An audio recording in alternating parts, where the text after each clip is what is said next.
Seribu wajah goda aku, yang ku ingat hanya wajah kamu. Kita dah sampai. View daripada hadapan tanah. Terima kasih. Aku rasa ada lebih kurang 3 ekar lebih sikit. Tas. Ini dia punya tasik dia. Pulau. Nampak view dia depan tu Bukit Bukau tu.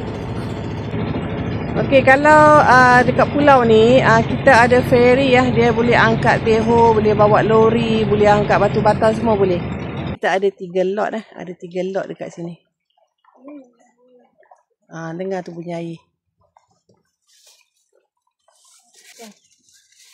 Sini banyak ikan lah. Ikan banyak. Udang galah ada. Biasa ikan apa dah? Ikan tinggalan, ikan belida, ikan baung. Kaloma. Oh. Ikan apa? Udang galah. Udang galah pun ada? Udang galah pun Udang ada. galah tadi. Lubuk. Ada musim udang galah. 3 3 ekor sekilo. 3 ekor sekilo?